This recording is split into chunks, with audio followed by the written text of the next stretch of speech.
سلامونه جوړ په خیر دوستانو، په دې هیله ښه به یاست. دا چې ټکان، البته د خوښۍ ټکان ډېر زیات وه، نو زه یو څه ورڅخه راغلم او یو څه ارام هم شوله. هغه زموږ په اصطلاح وایي زور یې وختې د ټکان، خو اوس هم ځای ځای شروع دي.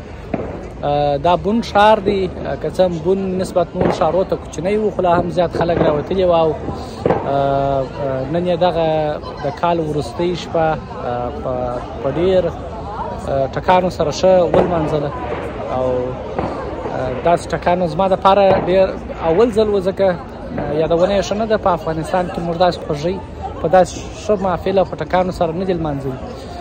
نو چې رښتیا سي هر حالت مو وطن سترګو ته درېږي. خو خیر په دې باوري یو، پر خدای باور لرو چې ورځ به دغسې حالت راشي په وطن کې، به داسې خوښي سره لمانځو.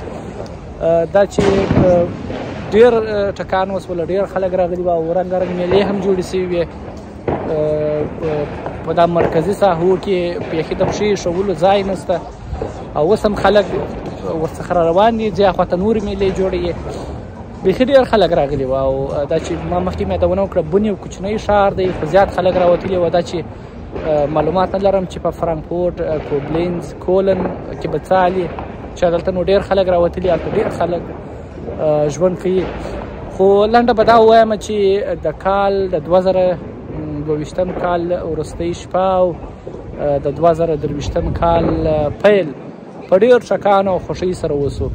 او په آلمان کې ډېر خلک راوتلي وو او له دغه شپې څخه یې خوند واخیستی.